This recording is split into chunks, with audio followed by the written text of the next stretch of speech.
Hello everyone. तो 45 days series का ये है क्लास नंबर 14। इससे पहले हम 13 क्लास कर चुके हैं। तो 4 या 5 क्लास में थोड़ा बहुत एडजस्ट करना पड़ेगा क्योंकि पेन टैप काम नहीं करना है, तो इस वजह से क्लासेस भी थोड़ा लेट हो गया। और 4-5 डेज़ की जो क्लासेस है उसमें थोड़ा बहुत मैनेज ये करना पड़ेगा कि स्क्रीन पे जो है थोड़ा लिख के चीज़ें एक्सप्लेन नहीं कर सकता है ना। तो थोड़ा बहुत स्टोरी बेस है, हिस्ट्री तो कवर हो जाएगा और चेंज थोड़ा बहुत हम मैनेज कर सकते हैं इसमें।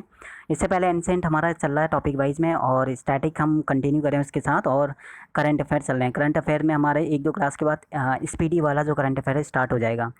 तो क्लास नंबर 14 में हमारा स्टार्ट हो गया ब्राह्मण साम्राज्य यानी सुंग डायनेस्टी से। इससे पहले हम अशोका तक हमने कंप्लीट कर लिया, एंसेंट मिड हम ख़त्म कर चुके हैं, और 1-2 क्लास के बाद हमारा मॉडर्न स्टार्ट हो जाएगा।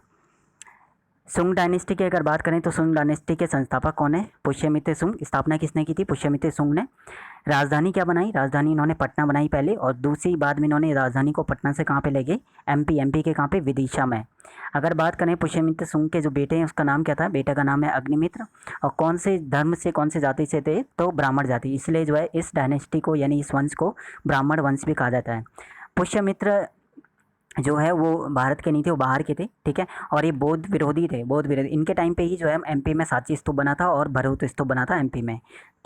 इसके बाद एक बुक, इनके टाइम पे कुछ बुक्स भी लिखी गई थे जैसा जातक। तो जातक बुक काफ़ी बार पूछा हुआ है किससे रिलेटेड है, तो इसमें जातक में क्या चीज़ है? बुद्ध के जीवन से रिलेटेड। इसमें बुद्ध के जीवन के बारे में बताया गया। अष्टाध्यायी जो है वो संस्कृत की पहली बुक है। अष्टाध्यायी किसकी है? पाणिनि की। ये बुक जो है आ चुके हैं इससे पहले वाले एग्जाम में, यानी काफ़ी बार रिपीट हो चुके हैं ये वाले बुक, तो इम्पॉर्टेंट है। और इसके बाद है महाभाष्य। महाभाष्य किसी की है? पतंजलि की। और मनुस्मृति किसकी है? मनु की। सही, यानी पुष्यमित्र सुंग के टाइम पे जो है कुछ विदेशी अटैक हुए थे, यमन अटैक। उसमें डेमेट्रियस थे जो हार गए थे, ठीक है। और सेकंड जो है मिनेंडर थे। मिनेंडर ने शिक्षा ली थी नागसेन से। तो एक बुक है इन दोनों के ऊपर, मिलिंद पन्नो करके, जिसमें मिनेंडर और नागसेन के प्रश्न उत्तर ये सब चीज़ें के बारे में बताया गया है। तो जो मेन पॉइंट है वो चीज़ें यहाँ पे लिखा हुआ है। इसके बाद अगर पुष्यमित्र यानी इस वंश का अगर लास्ट रूलर की बात करें तो लास्ट रूलर कौन था? देवभूति। और देवभूति की हत्या कर देता है कौन? वासुदेव। और उसके बाद एक अलग डायनेस्टी स्टार्ट करता है वासुदेव। कौन सी? कर्णव वंश, ठीक है। पुष्यमित्र सुंग के टाइम पे जो है 2 बार अश्वमेध यज्ञ हुए थे, और दोनों में गुरु कौन थे? पतंजलि। तो इसके बाद आते हैं कर्णव यानी कर्णव वंश। कर्णव वंश के जो पहले रूलर या संस्थापक कौन थे? वासुदेव। और लास्ट रूलर याद करने ना, लास्ट रूलर कौन थे? सुशर्मा। और सुशर्मा की जो हत्या है वो कौन कर लेता है? सुशर्मा की हत्या करता है सिमुक, और एक अपनी अलग डायनेस्टी, अपने एक अलग वंश जो बचाता है उसका नाम आ जाता है सातवाहन वंश। तो जो भी मेन पॉइंट थे, जो भी एग्जाम में क्वेश्चन पूछे जाएंगे वो चीज़ें हमने डिस्कस कर ली। एक बार इन शॉर्ट चीज़ें मैं बता देता हूँ क्योंकि यहाँ पे अभी पेन टाइप का यूज़ नहीं हो रहा, लिख के नहीं चीज़ें क्लियर हो रही है। यहाँ पे सुंगा डायनेस्टी यानी सुंग वंश से अगर कोई क्वेश्चन पूछेगा, वो सबसे पहले क्वेश्चन आता है कि इसके संस्थापक कौन थे? स्थापना किसने की थी? पुष्यमित्र सुंग। बेटे का नाम वैसे नहीं पूछेगा। अग्निमित्र। अग्निमित्र और के और डेमेट्रियस, अग्निमित्र और डेमेट्रियस के बीच बैटल हुआ था जिसमें डेमेट्रियस हार गया था। इतना इंपॉर्टेंट, इतना ज़्यादा नहीं पूछा गया। कौन सा इसे एक और नाम दिया गया है, इसे ब्राह्मण वंश भी कहा जाता है क्योंकि पुष्यमित्र जो है वो ब्राह्मण जाति के थे। ये बौद्ध के विरोधी थे, और इनके टाइम पे जो है सांची स्तूप बना था मध्य प्रदेश में, भरूच स्तूप था। इसके बाद पुष्यमित्र सुंग के टाइम पे कुछ बुकें भी आई थी जैसे जातक, इसमें बुद्ध के जीवन के अष्टाध्याय जो पाणिनि की थी, ये संस्कृत की पहली बुक थी। उसके बाद महाभाष्य जो है पतंजलि की है, ठीक है। मनुस्मृति मनु की है। इसके बाद जो है एक जो मिनेंडर थे उन्होंने नागसेन से शिक्षा ली थी, और मिलिंद पन्नो, इन दोनों के ऊपर एक बुक है मिलिंद पन्नो, जिसमें मिनेंडर और नागसेन के प्रश्न उत्तर के बारे में बताया गया है। लास्ट रूलर अगर बात करेंगे सुंगा डायनेस्टी का तो वो थे देवभूति, जिनकी हत्या की वासुदेव ने, और एक अलग अपना वंश स्थापित किया, यानी एक अलग डायनेस्टी बचाई थी, कर्णव डायनेस्टी। पुष्यमित्र सुंग के टाइम पे 2 बार अश्वमेध यज्ञ हुआ था, और गुरु कौन थे? पतंजलि। कर्णव वंश से सिर्फ 2 क्वेश्चन ज़्यादा नहीं पूछेगा। एक तो संस्थापक कौन थे? वासुदेव। और लास्ट यानी अंतिम शासक कौन थे? सुशर्मा। और सुशर्मा की हत्या कौन कर देता? सिमुक। और एक अपनी अलग वंश बचाता जिसको बोलेंगे सातवाहन वंश। सातवाहन वंश से अगर क्वेश्चन की बात करें तो सातवाहन वंश से क्या क्वेश्चन बनेगा? इसे आंध्र सातवाहन वंश भी कहते हैं, ठीक है। पहला क्वेश्चन अगर बनेगा तो पहले रूलर यानी संस्थापक कौन थे? तो शिमुक थे। 60 ईसा पूर्व में इन्होंने स्थापना की थी। इसके बाद शासक आए हाल। फिर इसमें इंपॉर्टेंट कुछ जो प्रमुख शासक हैं या फेमस शासक उन्हें करना है, ज़्यादा नहीं करने। शिमुक आए, इसके बाद हाल, इसके बाद गौतमीपुत्र सतकर्णी आई।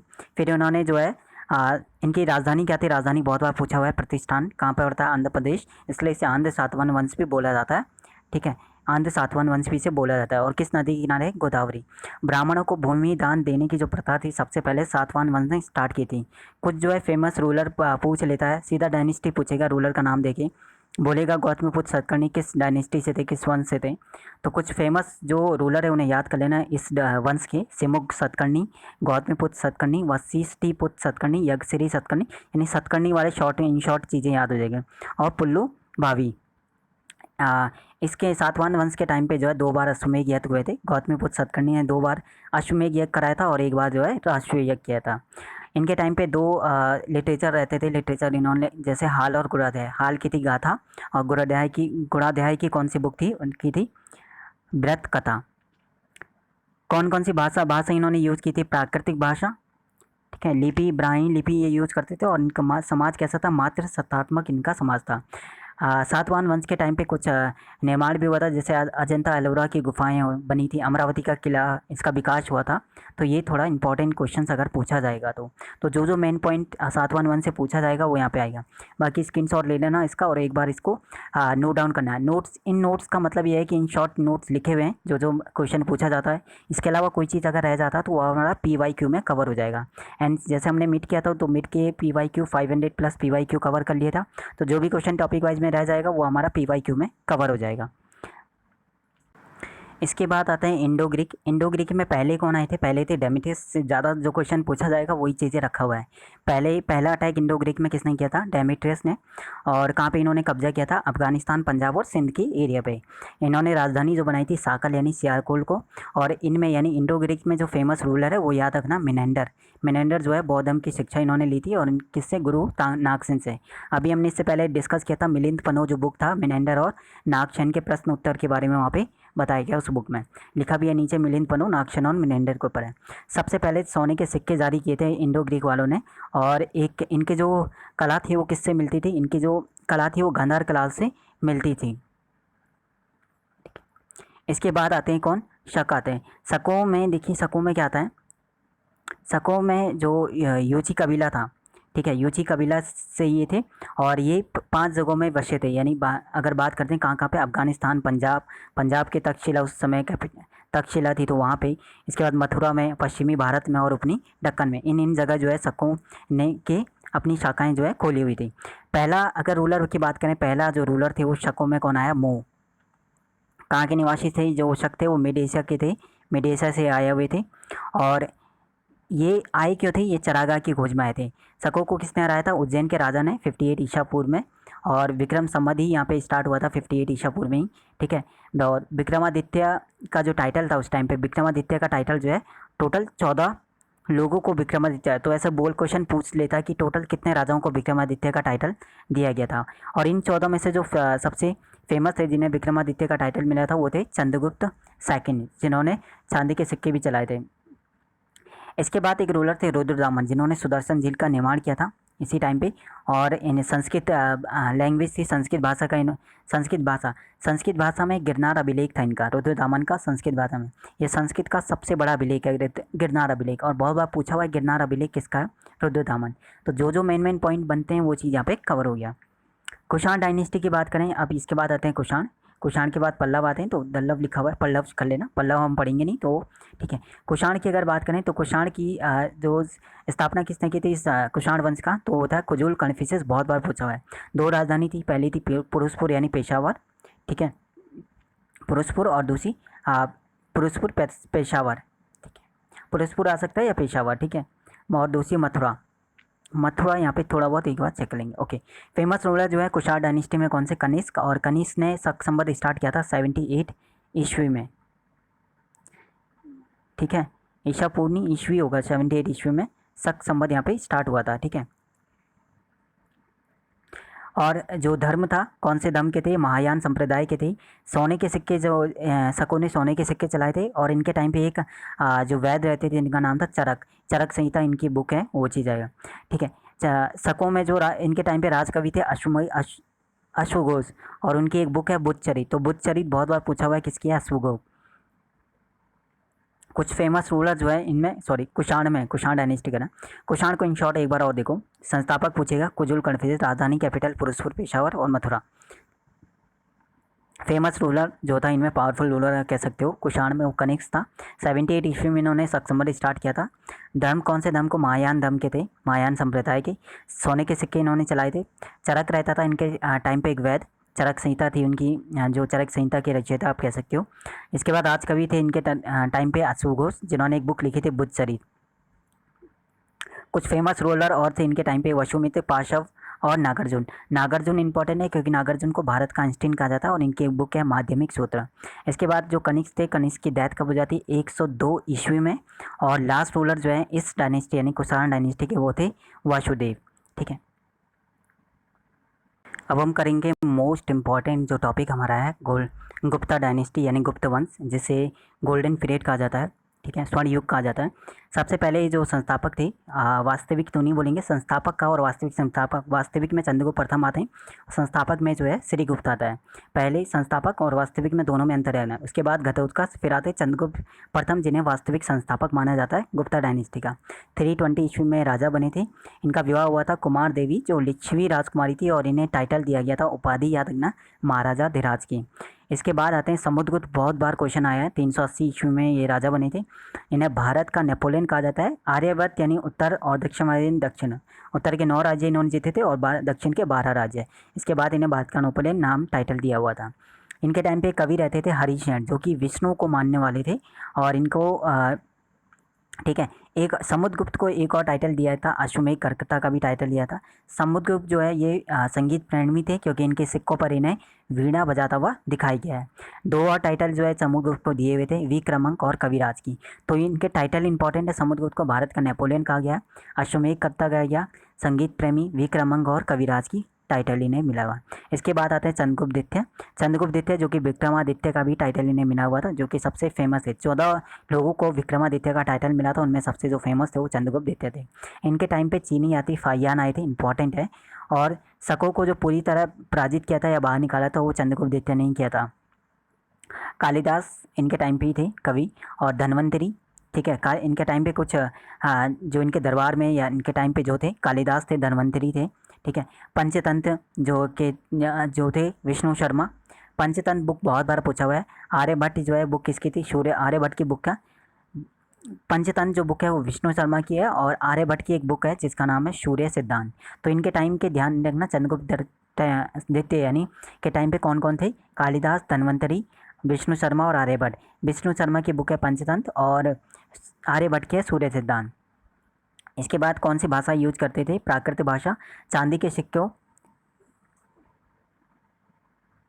रुपये का यहाँ पे ध्यान से, चांदी के सिक्कों को रुपये का बोला जाता है, कटिया का नहीं, यहाँ पे गलत दिखा है, रुपये का, इसे सही कर लेना। और जो गुप्त काल में जो है मंदिर काफ़ी बने थे। ठीक है, नेक्स्ट रूलर आते हैं कुमारगुप्त। कुमारगुप्त के से अगर क्वेश्चन आता है तो ये आता है, नालंदा विश्वविद्यालय इन्होंने बनाया था कुमारगुप्त ने। इसके बाद आता है स्कंदगुप्त। स्कंदगुप्त के टाइम पे हिड़ों का अटैक हुआ था, और स्कंदगुप्त के टाइम पे ही सुदर्शन झील को दोबारा से जो है इसके ठीक कराया गया था। इसके बाद गुप्ता डायनेस्टी का लास्ट रूलर याद रखने ना, कौन? विष्णुगुप्त। अच्छा, गोल्डन पीरियड यानी स्वर्ण युग क्यों कहा जाता है गुप्ता डायनेस्टी को? उसके रीजन है, एक तो सबसे ज़्यादा सोने के सिक्के चलाए थे, नालंदा विश्वविद्यालय इस टाइम पे बना था, सुदर्शन झील का पुनरुद्धार हुआ था, पुनर्निर्माण हुआ था, व्यापार के लिए जो फेमस था उज्जैन था उस टाइम पे, सोने को सिक्के को ये दिनार बोला जाता था, यहाँ पे रुपये का, चांदी के सिक्कों, चांदी के रुपये का, और सोने को दिनार। धर्म जो है वैष्णव धर्म को मानने वाले थे, और इनका राज चिन्ह था गरुण। अजंता एलोरा की गुफाओं का निर्माण भी इस टाइम पे हुआ था। तो गोल्डन पीरियड गुप्ता काल को या गुप्ता डायनेस्टी को गोल्डन पीरियड क्यों कहा जाता है, उसका रीज़न ये है। ठीक है, तो क्या क्या चीज़ें इंपॉर्टेंट हुआ था वो इन शॉर्ट चीज़ें यहाँ पे बताया गया है। जो भी पॉइंट मिस हो जाएगा वो हमारा PYQ में कवर हो जाएगा। इसके बाद का जो डायनेस्टी है वो वाकाटक डायनेस्टी है, वाकाटक वंश है, वो हम स्किप करेंगे क्योंकि इंपॉर्टेंट क्वेश्चन नहीं पूछा जाता है। अगला डायनेस्टी है वर्धन वंश। यहाँ पे थोड़ा बहुत हिंदी में गलत लिखा हुआ, तो थोड़ा बहुत हिंदी ठीक कर लेना क्योंकि इंग्लिश मीडियम वालों की नोट्स हैं। ठीक है, तो पुष्यवती वंश तो थोड़ा बहुत है कि हिंदी में थोड़ा बहुत मात्रा का या वो चीज़ का रह जाता है, लेकिन बाकी चीज़ें कोशिश करी है फिर भी उन्होंने बढ़िया लिखने का, तो कुछ रह जाता है। जैसे वर्धन को वार्धन कर दिया है, तो थोड़ा बहुत इससे खुद से भी मतलब इतना कॉमन सेंस तो होना चाहिए कि वो वर्धन लिखा हुआ है, वर्धन डायनेस्टी। ठीक है, पुष्यभूति वंश को वर्धन वंश भी कहते हैं। संस्थापक है पुष्यभूति, इसलिए इसका नाम, इस डायनेस्टी का नाम पुष्यभूति वंश पड़ता है। इसके बाद आता है कुछ रूलर आते हैं जिन्होंने ज़्यादा टाइम जो है रूल नहीं किया, उतना ज़्यादा इंपॉर्टेंट काम नहीं किया, तो उनके बारे में नहीं पढ़ते हैं। इसके बाद आता है प्रभाकर वर्मन, जो कि इस डायनेस्टी के सबसे पावरफुल शासक माने जाते हैं, और इसी के नाम पर इस डायनेस्टी का एक और नाम बोला जाता है जिसे बोलते हैं वर्धन डायनेस्टी। सबसे पहले आते हैं प्रभाकर वर्धन। प्रभाकर वर्धन ने जो कैपिटल थी इनकी थानेश्वर थी। थानेश्वर कहाँ पड़ता है? हरियाणा में के अंदर, ठीक है। प्रभाकर वर्धन के 2 बेटे और एक बेटी थी। 2 बेटों का नाम राज्यवर्धन और हर्षवर्धन, और जो बेटी थी उसका नाम था राज्यश्री। राज्यश्री का विवाह किससे होता है? ग्रह वर्मा, जो कि कहाँ के राजा थे? कन्नौज के राजा थे। कन्नौज के राजा ग्रह वर्मा से इनकी बेटी का विवाह होता है। अब ग्रह वर्मा देखिए, स्टोरी बहुत ही इजी है, वर्धन डायनेस्टी सबसे इजी है इसमें, क्योंकि स्टोरी बेस है तो ज़्यादा टाइम इसमें नहीं मिलेगा। ग्रह वर्मा का जो विवाद चला था वो देवगुप्त यानी मालवा के जो शासक थे देवगुप्त से चला था। तो ग्रह वर्मा की हत्या कर दी देवगुप्त ने, और फिर देवगुप्त को किसने मार दिया? कि देवगुप्त को मारा फिर राज्यवर्धन है। देखिए, ग्रह वर्मा से राज्यश्री का विवाह होता है। ग्रह वर्मा का जो विवाह था वो चला था देवगुप्त है, तो देवगुप्त ने ग्रह वर्मा की हत्या कर दी। उसके बाद देवगुप्त से को मारा था किसने? राज्यश्री का जो बड़े भाई थे राज्यवर्धन है, ठीक है। तो राज्यवर्धन को फिर किसने मार दिया? शशांक ने। शशांक ने इसलिए राज्यवर्धन को माना क्योंकि जो देवगुप्त था उसका जो दोस्त था वो था शशांक, जिससे उसका अच्छे रिश्ते थे। तो देवगुप्त का बदला लेने के लिए फिर शशांक ने राज्यवर्धन को माना। अब बच जाता है शशांक, और उधर बच जाता है कौन? हर्षवर्धन। तो शशांक जो है, ये एक तो ये है कि शशांक जो है उस शैव धर्म को मानने वाला था, इसलिए ये बौद्ध धर्म के बिल्कुल विरोध था। इसने क्या करा है? बौद्धि वृक्ष को भी कटवा दिया था। शशांक को कौन मार देता है? हर्षवर्धन। और फिर इसके बाद जो है हर्षवर्धन जो है राजा बनता है। हर्षवर्धन के टाइम पे जो है हर्षवर्धन को टाइटल दिया गया है एक शीलादित्य का। हर्षवर्धन के टाइम पे हैंसवांग आया था, जिसे यात्रियों का राजकुमार कहा जाता है। हर्षवर्धन को का एक बैटल हुआ था पुलकेशिन दित्य। तो हर्षवर्धन को किसने हराया था? पुलकेशिन दित्य। स्टोरी बेस थोड़ा बहुत एक बार पुष्यवर्ती वर्धन, ज़्यादा नहीं है, लेकिन थोड़ा बहुत ये है कि थोड़ा बहुत ही पढ़ना है। कुछ पॉइंट रह जाएगा तो हमारा PYQ में कवर हो गया, ये चीज़ मैंने कवर। तो जैसे हमारा एंशिएंट के टॉपिक वाइज कवर हो जाएंगे तो आपको PYQ लगाना है उसका टॉपिक वाइज, और देखना है कि अगर टॉपिक वाइज अच्छे से किया है तो मैक्सिमम क्वेश्चन आप कर लोगे। तो वर्धन डायनेस्टी को एक बार रिपीट में कर लेता हूँ, एक बार रिविजन करा देता हूँ इन शॉर्ट। वर्धन डायनेस्टी का यह थी कि वर्धन डायनेस्टी को पुष्यभूति वंश भी कहा जाता है, इसलिए क्योंकि इसका संस्थापक पुष्यभूति वंश था, पुष्यभूति थे। इसके बाद जो है कुछ रूलर आए जो इतने ज़्यादा योग्य नहीं थे। इसके बाद आते हैं एक रूलर प्रभाकर वर्धन, जो कि इस डायनेस्टी का सबसे पावरफुल रूलर था, और इनकी के नाम पर इस डायनेस्टी को वर्धन डायनेस्टी भी बोला जाता है। राजधानी इन्होंने राजधानी जो बनाई थी वो थानेश्वर पूछ लेता कभी कभी कहाँ पड़ता है? हरियाणा में। इसके बाद प्रभाकर वर्मन के 2 बेटे और एक बेटी थे। दोनों बेटों का नाम राज्यवर्धन हर्षवर्धन, और बेटी का नाम था राज्यश्री। राज्यश्री का विवाह होता है ग्रह वर्मा, जो कि कन्नौज के राजा थे। ग्रह वर्मा का जो विवाद था वो चल रहा था देवगुप्त यानी मालवा के शासक से, तो देवगुप्त ने ग्रह वर्मा की हत्या कर दी। इसके बाद जो है बदला लेने के लिए देवगुप्त से राज्यश्री के बड़े भाई यानी राज्यवर्धन ने देवगुप्त को जो है मार दिया था। अब देवगुप्त का बदला लेने के लिए जो उसका अच्छा दोस्त था यानी अच्छे संबंध थे शशांक के साथ, शशांक से, तो शशांक ने फिर देवगुप्त को मार दिया। इसके बाद बच जाता है हर्षवर्धन और शशांक। फिर हर्षवर्धन ने शशांक को मारा, उसके बाद जो है राजा बन जाता है। शशांक के बारे में बोला जाता है शशांक शैव धर्म को मानने वाला था और ये बौद्ध धर्म का विरोधी था, इसलिए इसने बौद्ध वृक्ष को जो है कटवा दिया था। अब बात आता है हर्षवर्धन। हर्षवर्धन को क्या क्या टाइटल दिया गया था? एक शिलादित्य का टाइटल दिया गया था हर्षवर्धन को, और इम्पॉर्टेंट चीज़ है कि हर्षवर्धन के टाइम पे कौन आया था? ह्वेनसांग, जिसे यात्रियों का राजकुमार कहा जाता है। हर्षवर्धन को किसने हराया था? एक रूलर जिसने हर्षवर्धन को हराया था वो था पुलकेशिन दित्य। इंपॉर्टेंट है, जब हम आगे डायनेस्टी पढ़ेंगे तो उसमें पुलकेशिन दित्य वाला फिर से आएगा, ठीक है। तो इंपॉर्टेंट चीज़ है, ये थोड़ा नोट कर लेना। इसके बाद आएगा संगम डायनेस्टी। संगम हमें अभी पढ़ना नहीं क्योंकि ज़्यादा क्वेश्चन नहीं पूछा जाता। वही चीज़ है कि ये एक रिवीजन सीरीज़ है, इसमें हमें इंपॉर्टेंट टॉपिक कवर करने, तो अपने से भी कुछ चीज़ें आपको देखना पड़ेगा। जैसे संगम छोड़ दिया, इससे पहले वाकाटक छोड़ दिया, तो उस चीज़ का ये देख लेना कि उनके पहले रूलर कौन थे, फेमस रूलर, लास्ट रूलर, क्या चीज़ बना हुआ था। पल्लव पढ़ेंगे, पल्लव के बाद हमारे कुछ और आएंगे जैसे राष्ट्रकूट, चालुक्य, चोल, ये सब चीज़ें ये हम डायनेस्टी कर लेंगे, ठीक है। राष्ट्रकूट, चालुक्य हो गया, होयसल हो गया, कुछ इंपॉर्टेंट चीज़ें जो इंपॉर्टेंट है। तो इसके बाद वाला टॉपिक में यानी इसके बाद वाले क्लास में हमारा एंशिएंट जो है कवर हो जाएगा कंप्लीट। इसके बाद मॉडर्न स्टार्ट करेंगे, जो भी इंपॉर्टेंट पॉइंट हो गया मॉडर्न में कवर कर लेंगे। पल्लव डायनेस्टी की बात करें तो पल्लव के संस्थापक कौन थे? सिंह विष्णु। ईयर याद मत करना, नहीं पूछेगा। 575 से 600 ईस्वी में बना स्थापना हुई थी। कैपिटल याद रखने ना, कैपिटल थी कांची यानी तमिलनाडु, और वैष्णव धर्म को मानने वाले थे, इसलिए सिंह विष्णु से भी आप कनेक्ट कर सकते हो। इनके टाइम पे famous ruler Mahendra Varman first, Mahendra Varman Nandi Varman first, second, Nandi Varman इसके टाइम में एक भारवी थी जिन्होंने की एक बुक थी, वो थी किराता जुन्यम के लेखक थे भारवी, वो रहते थे। लास्ट रूलर जो है इस डायनेस्टी के कौन थे? अपराजित वर्मन। अब इनके टाइम पे कुछ चीज़ें बनी थी, जैसे महेंद्र वर्मन, इन्होंने एक बुक लिखी थी मत विलास प्रश्नन की, कभी आए नहीं लेकिन चीज़ें। महाबलीपुरम के एकाश मंदिर, इसे नोट कर लेना, नरसिंह वर्मन फर्स्ट ने। रथ मंदिर थे 7, सबसे छोटा रथ इसमें था द्रौपदी रथ। वातापी कौन का टाइटल मिला हुआ था? नरसिंह वर्मन फर्स्ट को, तो ये भी इंपॉर्टेंट है, टाइटल याद रखना क्या चीज़ बना था, ये इंपॉर्टेंट है।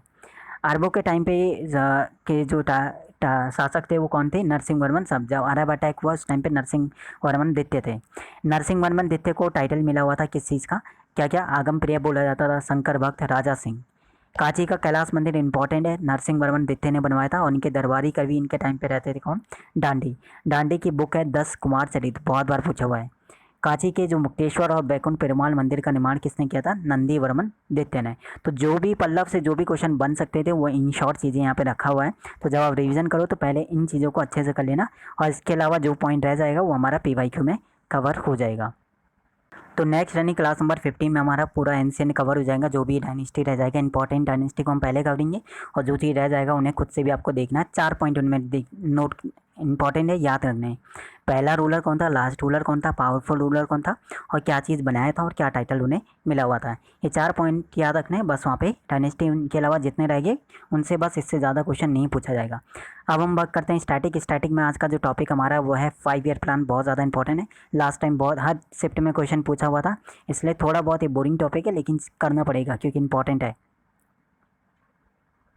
तो 5 ईयर प्लान में इंपॉर्टेंट चीज़ें जो भी हैं उनको नोट डाउन करना है। इस वाली PDF से 5 ईयर प्लान नोट कर लेना, क्योंकि इंपॉर्टेंट है ये वाली। तो 2 PDF से हम स्टैटिक कवर कर रहे हैं। इसमें 2 PDF से इसलिए करना पड़ता है क्योंकि कुछ चीज़ें ऐसी होती है जो एक PDF में नहीं मिलता है हमें। जैसे हमने कोई डांस फॉर्म किया तो डांस फॉर्म सब तो मिलेंगे नहीं एक PDF में, तो 2 सी PDF इसलिए करना पड़ेगा। जैसे 1-2 इंपॉर्टेंट डांस फॉर्म उसमें रह जाता है तो इस वाले से कवर हो जाए। तो दोनों PDF का जो दोनों PDF मैंने दे दिया था, ग्रुप में भी दिया हुआ था, बाकी टेलीग्राम में भी मिल जाएगा। अगर नहीं है तो दोबारा से मैसेज कर देना, वहाँ पे चीज़ें मिल जाएगी। 5 ईयर प्लान से क्वेश्चन इंपॉर्टेंट है और पूछा जाता है, तो जो जो इंपॉर्टेंट पॉइंट है वो हम कवर कर लें। तो बाईलैंग्वेज है तो इंग्लिश वाले इंग्लिश में कर सकते हैं, इसमें हिंदी वाले हिंदी में। तो हिंदी में कर लेते हैं। यहाँ पे 1950 के बाद जो है ये स्टार्ट होता है हमारा पहला जो 5 ईयर प्लान है वो 1951 ये जो 5 ईयर प्लान ये योजना आयोग 1951 से 2014 तक, और नीति आयोग 2015 से 2017 पंचवर्षीय योजनाओं के माध्यम से किया गया। ये चीज़ें स्टार्ट करते हैं यहाँ पे डायरेक्ट 5 ईयर प्लान पहला वाला, ठीक है, फर्स्ट 5 ईयर प्लान। तो ये रहा हिंदी में कवर करना कोशिश करना, बाकी इंग्लिश वाले इंग्लिश में यहाँ पे देख लें। फर्स्ट 5 ईयर प्लान से इंपॉर्टेंट चीज़ क्या नोट करना है? एक तो टाइम पीरियड कब से कब तक था, 1951 से 1956 तक। PM याद रखना आपको। सेकंड पॉइंट PM कौन थे? जवाहरलाल नेहरू थे। थर्ड कौन से मॉडल पे ये आधारित था? जैसे पहला वाला हेराल्ड डॉमर मॉडल पे आधारित था। फोर्थ पॉइंट आपको ये ध्यान रखना कि इसका मेन टारगेट क्या था। तो मेन टारगेट था किस पे? कृषि के विकास पर। और इसके बाद क्या टारगेट रखा हुआ था और कितना जो है हमने टारगेट अचीव किया, ये इंपॉर्टेंट है। जैसे टारगेट इन्होंने 2.1% था और 3.6% जो है इन्होंने अचीव किया है। मतलब ये कैसा रहा, और ये जो 5 ईयर प्लान था ये सफल रहा या फिर असफल, फेल है या पास, तो ये भी इंपॉर्टेंट है। तो ये वाला क्या रहा? सफल रहा। और यही 5 ईयर प्लान यानी फर्स्ट वाला ये था जिसमें सबसे ज़्यादा वृद्धि हुई थी। और इसके बाद इसके टाइम पे, इसके समाप्ति पे देश में इस टाइम पे 5 IIT थे। सेकंड की अगर बात करें, सेकंड 5 ईयर प्लान 1956 से 1961 तक रहा। वही PM कौन थे? PM सिर्फ 4-5 पॉइंट याद रखना। PM कौन थे? जवाहरलाल नेहरू। कौन सा मॉडल था? PC मालडोविस मॉडल पे था ये PC, ठीक है, 1953 के मालडोविस मॉडल पे था। मेन टारगेट क्या था? औद्योगिक विकास था इसमें। और क्या टारगेट था? 4.27 था। 4.5 इसका टारगेट रखा हुआ था और 4.27 हमें इसको जो है अचीव हुआ। मतलब ये टोटल मिला के क्या हुआ? फेल हुआ, क्योंकि 4.5 टारगेट था और 4.27 जो है अचीव किया। तो ये वाला क्या था? फेल हो गया। अब आते हैं थर्ड वाले में, सेम वही चीज़, उतने ही पॉइंट याद रखना। थर्ड वाला कब से कब तक रहा? 1961 से 66 तक था। वही है कौन से मॉडल पे? गॉडगिल मॉडल पे। इसके बाद मेन टारगेट क्या था इसमें टारगेट ये था कि अर्थव्यवस्था को आत्मनिर्भर बनाना। तो इसमें कृषि पर जोर दिया गया, जैसे कि गेहूं के उत्पादन में सुधार करना, ठीक है, ये इसका टारगेट था। इसके बाद इसके टाइम पे इस टाइम पे यानी थर्ड वाले के टाइम पे 2 बैटल हुए थे कौन से, एक 1962 का भारत चीन वाला बैटल और 1965 का भारत पाक युद्ध, ठीक है। इसकी वजह से जो है ये वाला जो 5 ईयर प्लान है थर्ड वाला बहुत ज़्यादा असफल रहा। तो यहाँ पे लिखा हुआ है इन लड़ाइयों की से हमारी जो अर्थव्यवस्था की कमजोरियों को उजागर किया और जो भी भारतीय सेना हो गया मूल्य स्थितीकरण की ओर जो है ध्यान आकर्षित किया। युद्ध और सुखों के कारण जो है योजना विफल हो गया। इसी बैटल की वजह से जो ये 5 ईयर प्लान ये फेल हुआ और जो टारगेट था वो 5.6 टारगेट किया था, लेकिन अचीव कितना हुआ 2.4। तो सबसे कम अगर बोल रहे अचीवमेंट हुआ तो थर्ड वाले में, सबसे ज़्यादा फर्स्ट वाले में था, ठीक है। इससे कम भी होगा तो चीज़ें नोट कर लें। इसके बाद भी फिर आता है प्लान हॉलीडे। प्लान हॉलीडे कब से कब तक था, इंपॉर्टेंट है, 1966 से लेकर 1969। तो इसका टाइम पीरियड पूछा जाता है वाली प्लान हॉलीडे का। अब आता है हमारा फोर्थ वाला 5 ईयर प्लान, ठीक है। फोर्थ वाला कब से कब तक चला, 1969 से 74 तक। इसका क्या टारगेट था, इसका टारगेट था कि स्थिरता के साथ विकास और क्रमिक आत्मनिर्भरता। इसी के दौरान यानी फोर्थ वाले 5 ईयर प्लान के दौरान बोलेगा 14 बैंकों का राष्ट्रीयकरण कौन से वाले 5 ईयर प्लान के दौरान हुआ था, 14 वाले के टाइम पे। इसी टाइम पे 1971 वाला भारत पाक युद्ध भी हुआ था। और इसके बाद योजना के प्रमुख लक्ष्यों में एक इसका टारगेट में एक और था कि परिवार नियोजन वाला भी जो कार्यक्रम था वो स्टार्ट करना था। ये वाला इंपॉर्टेंट है, ये वाला भी था। 5.7 जो है ये इसका टारगेट था और अचीव हुआ 3.3%। तो इंपॉर्टेंट 4 पॉइंट। और कौन थे पीएम, याद रखना पीएम कौन थे, इंदिरा गांधी थे इस टाइम पे। 5 वाला की बात करें तो 5 वाले में क्या था, 5 वाला यहाँ पे इंग्लिश में दिया हुआ तो इंग्लिश में यहाँ पे बोल देता। 5 वाले में फिर वही है, कब से कब तक था, 74 से 78 तक था। इसका नारा था गरीबी हटाओ वाला, इसमें स्टार्ट हुआ था। गरीबी हटाओ, एम्प्लॉयमेंट हो गया, न्याय के ऊपर था। इसके बाद इन ये जो है इसका मेन टारगेट था 5 ईयर प्लान का। 1975 इलेक्ट्रिसिटी सप्लाई एक्ट जो है वो चेंज हुआ। और बाकी इस वाले में 5 वाले में नेशनल हाईवे जो था वो सिस्टम इस्टेब्लिश हुआ था, ठीक है। और ये प्लान जो है ये 5 वाला सक्सेसफुल रहा या नहीं रहा, सक्सेसफुल रहा, क्योंकि जो टारगेट एम था 4.4% का और अचीव किया कितना 4.8%। तो ये क्या हुआ, ये पास हुआ। और बाकी इसके टाइम पे कौन थे, मोरारजी देसाई थे। और 6 वाले में बात करते हैं रोलिंग प्लान भी इंपॉर्टेंट है। रोलिंग प्लान चला हमारा 1978 से 1990 तक। और इस वाले में क्या है, रोलिंग योजना के जो है 3 योजनाएं पेश की गई थी। यह योजना, पहला वाला तो ये था कि यह योजना वित्तीय वर्ष के बजट के लिए थी। सेकंड, यह निश्चित वर्षों के लिए था, जैसे 3, 4 या 5 साल के लिए। और थर्ड वाला यह दीर्घकालिक परिक्षेप्य योजना थी, जैसे 10, 15 या 20 साल तक की। और इसके फ़ायदे क्या थे, नुकसान क्या थे, वो यहाँ पे कर लें। बट लेकिन इसका टाइम पीरियड पूछा जाता है, इतना ज़्यादा नहीं पूछा जाता है। 6 वाले की बात करें तो 6 1980 से लेकर 85 तक था। इंदिरा गांधी पीएम थे। इसका मेन टारगेट था गरीबी हटाओ वाला, गरीबी को समाप्त करना और आत्मनिर्भर बनाना, इसका मेन टारगेट था। बाकी इसका जो टारगेट रखा हुआ था वो 5.2 था और कितना अचीव हुआ 5.7। तो ये क्या था, सक्सेसफुल था। 7 5 ईयर प्लान का तो सेम चीज़ें यही करना है कि कब स्टार्ट हुआ, कौन सा कितना टारगेट था, कितना अचीव हुआ है, मेन टारगेट क्या था। 7 वाला 85 से 90 तक चला था और राजीव गांधी इस समय पीएम थे। और इसका उद्देश्य ये था कि आत्मनिर्भर अर्थव्यवस्था का निर्माण करना, लाभकारी योजनाओं की संभावनाएं और तकनीकी उन्नति शामिल है। ये सब चीज़ें भोजन, काम और उत्पादकता पर ध्यान देने के साथ योजना ने खाद्यान्न उत्पादन बढ़ाने और ये रोज़गार की जो संभावनाएं बढ़ाने पर और उत्पादन बढ़ाने की योजना बनाई थी। तो ये इनका मेन टारगेट था। इसमें ही 7th वाले में ये था कि पहली बार जो है सार्वजनिक क्षेत्र पर निजी क्षेत्र को वरीयता मिली थी और इसका टारगेट था 5.0 और कितना अचीव हुआ 6.01 टारगेट था। तो दोनों इंपॉर्टेंट पॉइंट है, ये याद रखना है, ठीक है। 1 मिनट। तो कितना